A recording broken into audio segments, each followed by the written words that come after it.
reception? They were all on their feet when you came in. Obviously, they're here to see you, the Manchester guy. How's it feel? Thank you all so much. It means the world to me.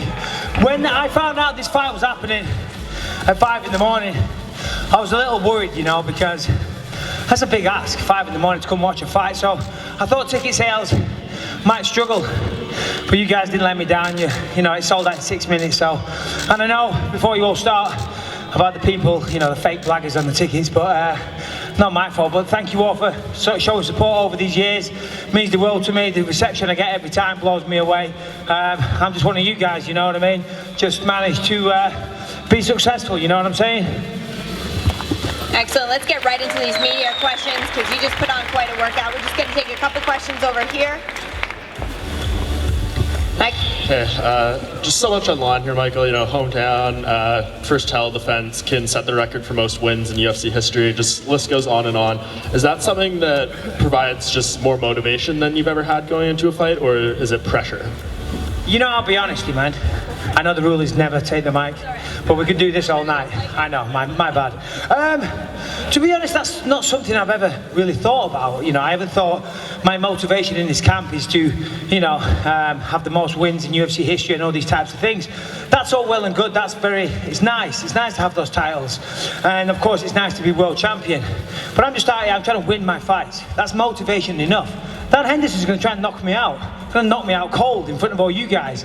I don't need any more motivation than that. The belt is lovely, but at the end of the day, it's just a little trinket. Yeah, it's nice. I'm proud to be the first British champion, and I want to stay that for a long time. But my motivation is to put on a show for you guys. And just to follow up, I asked a similar question to Dan earlier, just about rematches. I know you've said you don't really look at this as a rematch, but you had your first one of your career last time against Rockhold. Obviously went very well for you. How do you prepare differently when you're fighting a guy for the second time? To be honest, I haven't really changed anything, you know. I mean, I work hard all the time with my team over there. Big shout out to all of them, Jason Prillo, Brady Fink, Manchester's Darren Morris, Paradigm Sports Management. I work my ass off all the time. I believed I was a better fighter then, and I believe I'm a better fighter now. Now, of course, he beat me last time, and God bless him, good for him. You know, it was a bad night at the office for me. It was a good day at work for him. You know, that's the way it goes. This time, I'm not overtrained. I was overtrained massively in that first fight. This time I'm feeling good, mate. I'm feeling good. Look at me. I'm like lightning. Don't worry about me, pal.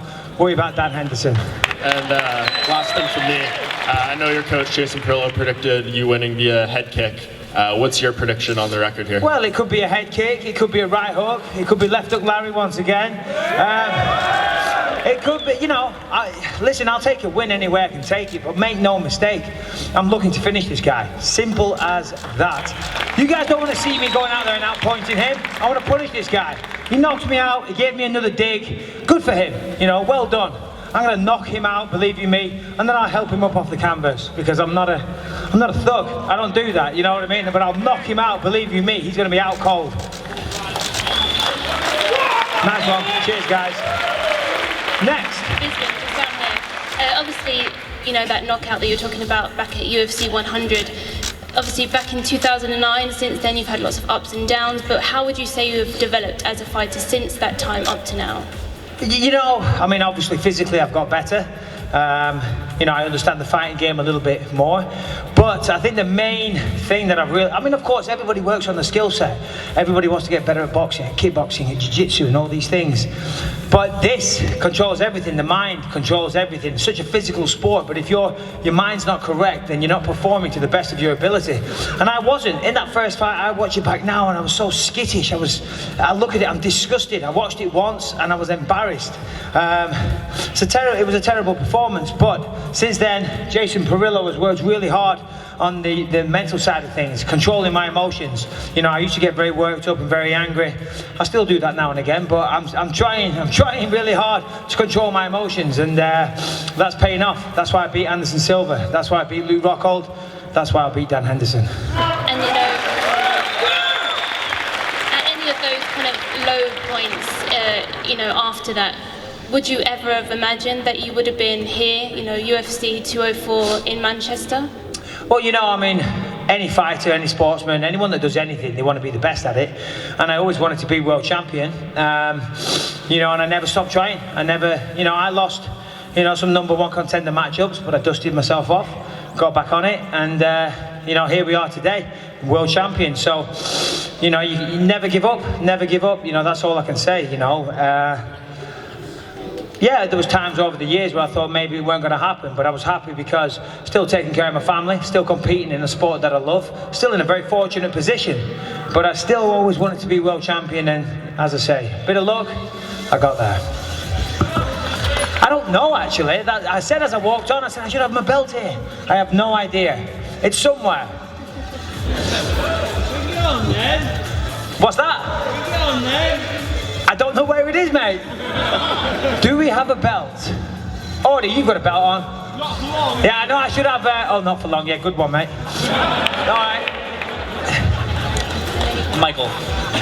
Yes. Saturday night, Sunday morning, there's going to be 8 British fighters fighting, including yourself.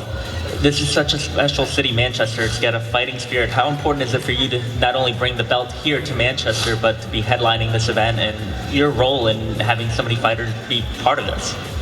Well, it's amazing to be here now and seeing all these English fighters on the card. England has the best fighting talent in the world, you know, and it was only a matter of time before we had a world champion. Whether it was me or someone else, it was always going to happen.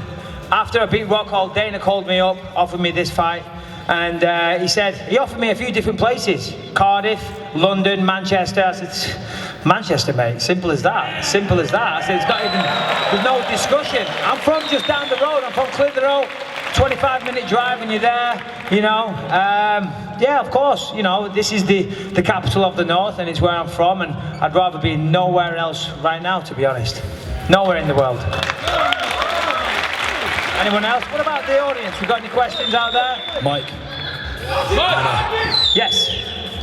You're in the middle of the arena right now, knowing that in a couple of days it'll be completely full and sold out. How does it make you feel? Yeah, it's kind of trippy, to be honest, because I was here a while ago doing some PR, and I got a chance to walk around the stadium, and it was completely empty, but it was, you know, it's kind of eerie, but also very inspiring at the same time. And I just took a minute, just stand there and look up at this fantastic arena that's laid host to so many amazing fights and events over the world, and to be here and it's sold out in ridiculous time. Thanks again, guys. It's yeah, to answer your question, how does it feel? It feels good. I don't get nervous, you know. I've never been, of course I get nervous for the fight, and on the night there will be a bit of that, of course. Anyone that says they're not nervous is either cheating or, sorry, lying or stupid, which I am kind of stupid, but whatever. On the night I'm not worried about the fight, I'm worried about losing, and that brings nerves. You know, we've all had, you know, we're professional fighters, we choose to do this. We're not scared of the actual fight, we're scared of winning and we're scared of losing. But it feels amazing. It's nice to be in here and soak up the atmosphere a little bit. Considering what this fight means to you, it being in Manchester, your first defence, how do you actually try and keep your emotions in check on fight night? It's easy. I mean, I've done this for so long. Of course, this will be a little different. It's my first time as champion. I'm in pretty much my home city. You know, all these people here want me to win. That brings pressure. Apart from that one idiot, wherever he is.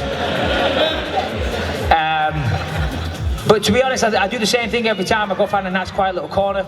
I think of all the journey that I've been on. Every time, you know, I think of my first fight was in a little crappy sports hall for nothing. It was free. It was supposed to be a professional fight, but I didn't get paid. Nice one, Ian Freeman. And then I just think about everything that I've been through, all this journey, and it brought me to here, to this spot. And if I can make it this far, then I can go out there and I can win. Final question. You beat Anderson Silva, you beat Luke Rockhold. If you beat Dan Henderson... When I beat Dan Henderson. When you beat Dan Henderson, are you the fighter of the year 2016? Well, you tell me, buddy. You're the journalist. I would say you are. Yeah, thanks, guys. I think so. Dan, it's been a great year. It's been an amazing year. I'm going to beat Dan Henderson, whatever his name is. I'm going to beat him on Saturday. The opponent's inconsequential. It doesn't matter who it is. I'm going to win that fight. And if GSP wants it in Toronto in December, I'm good. You know, GSP keeps talking. You know, time to do some walking, pal. He called me out, so I'll happily knock out Dan Henderson, have a beer with a few of you guys, and then get straight back in the gym. Mike, down here. Speaking of GSP, you've said a lot in the past about drug cheats and people who tested positive, and a lot of your losses have actually came to people who've tested positive down the line. Do you think there's any chance you could have been champion sooner had stricter drug testing come into play earlier? Well, I don't know. I mean, think about this. All of a sudden, everybody starts getting drug tested, and all of a sudden, I'm world champion. I don't know. Nothing's changed with me, mate. Nothing's changed. I look the same. I act the same. You know, people say I've got a bit of a dodgy accent these days, so maybe I don't talk the same. You know, you tell me, mate. All of a sudden, USADA are showing up, drug testing people at random, so either they get caught or they're not doing it. And then all of a sudden I'm world champion. So, I don't know, maybe. And you being world champion now, when UK MMA is on such a spurt now, with a lot of up-and-coming stars, what do you think you being champion does, and what do you think it means for UK MMA? Yeah, I mean, I never think about these things. What have I done? You know, and what does my winning a belt mean to the country and things like that? I think if ever I start having these thoughts, then someone needs to give me a slap in the face. You know, I used to work minimum wage down the street, you know what I mean? So I'm just out here trying to look after myself, trying to look after my family, trying to support Great Britain, you know, and if some good comes out of that along the way, great, but I'm not the man to say these things, so that's down to you guys. If you want to do that, of course. Michael, just a quick follow-up on your comment about, right here again. Just a quick follow-up on that comment about GSP. Is that just you talking, or is there anything solid there that makes you feel like... No, it's me talking, but I've never turned down a fight in my life, and if GSP wants to do it, then just you know, call Dana. I know he said he wants $10 million, so he's pricing himself out, but don't on one hand say, I want to fight Bisping, and then price yourself out the market, because which is it? Do you want to fight me or don't you want to fight me? I like GSP, nothing against GSP, consummate professional, good guy, nice guy. I know his coaches, good dude, but if he wants to fight, I've never backed down an opponent in my life, and sure as hell won't start with a welterweight that's been retired for 3 years. And earlier today, Dana White, when doing a radio interview, he basically said that the follow-up shot Dan gave you after you know, the initial blow that knocked you down was the biggest foul he's seen in MMA history. Who said that? Dana White. Okay. So like, I know you said, you know, you would have done the same thing to finish the fight. You keep going until the referee pulls you off. But what's your response to that? In hindsight, well, Dana said that was the biggest foul that he's seen, yeah, in a fight. But that wasn't a foul. But like, and maybe unnecessary. That was his word. Yeah, you know, I mean, listen, fair play. You know, you got to keep going till the referee calls the fight, I guess. You know, I don't begrudge him for it. Listen, I know what I'm getting into. We sign on the contract, we step in the cage. That says it all. We step into a cage and we're fighting. You know, if I get knocked out and get an extra dig, I signed up for that. So, you know, would I do the same? I don't know. You know, maybe. I might do it Saturday night. I don't think I will, but you never know. There's always a possibility. But fair play to him. Yes! Nice one!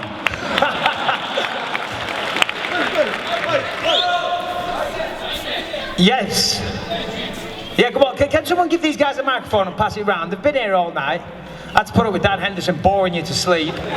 Vito probably spouting about God. And Musasi doesn't say anything, God bless him, so...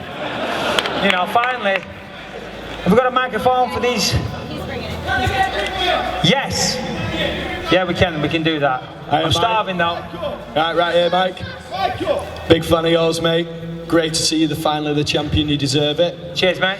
After this fight, when you knock Dan Henderson out, who do you want to fight?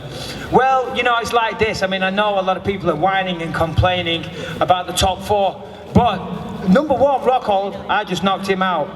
Number two, Chris Weidman just got spanked big time off Rockhold. 3, Jacare just got beat off Romero, and Romero is suspended for taking steroids. So if one of them can get their act together and win a fight, then I'll fight any of them. Chris Weidman, he's been spouting for a bit, so maybe, who knows, maybe Chris Weidman, if he can win his fight, of course, then I would love to shut his stupid mouth up, because I'm sick of him, to be honest. What's that? Hello, mate. Hey, how do you feel to be fighting in your back garden, and can you please sign me tracky top? Of course I can, mate. No, it's amazing. It's amazing. I never thought when I started this as a kid, I'd be standing here now doing this. You know, I was about, how old are you? 9. Yeah, well, I was 8 when I started jiu-jitsu, and you know, my dad's in here somewhere, I think. Dad, where are you? Hello, Dad. You know, he used to drive me all over the country and this and that. I never thought it'd take me here. Never in a million years. To be fighting here back in Manchester, it's amazing. Thank you. Go ahead, lads. Yeah, go on. Can you show me a takedown? Yeah, not right now. Maybe later. Come on, there's a little bit of a space in between us. Question. I don't know. Maybe not. What do you think? I was thinking of coming out to Wonderwall. Don't. All right. We'll see. The people have spoken. Mike? Yes, mate. Just over here, mate. I have no idea. In the middle. I'm trying to figure it out. Where are you? Here, mate. Yeah, that's it. Stand up and wave. I know people have been asking you questions all night, so you're probably sick of asking questions. Just a massive thank you, really, mate. The amount of guys here now that are probably into the UFC since McGregor burst on the scene and things. There's probably lads there that were sat in the middle that have been watching you for the last 9 or 10 years. Just amazing to see you where you are now, mate. Such an inspiration. Fair play to you, mate. Thanks for everything and bringing us to Manchester. Good luck tomorrow, mate. It blows my mind, it does, mate. Thank you very much, very kind. And yeah, you know, I'm just a humble man. I mean, what do I say to that? Do you know what I mean? I'm lost for words. Yeah, I'm up here spouting on non-stop. But it blows my mind still to this day, and I never take any of it for granted. Yeah. I don't know why I'm shouting, I got a microphone.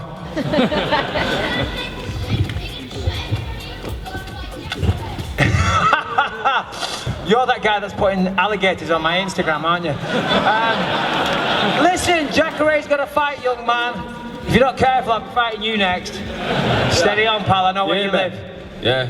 How did it feel watching Luke Rockhold fall when you hit him with that left hook? Oh, mate, it was the best thing ever. Because I was there. You know what? I watched it live, and when I see you hit him with that left hook, I thought, oh no. Yeah, I couldn't believe it because I was there. And like, you know, I could read his movements, and then I swung and I hit him and he went down. I was like, ooh!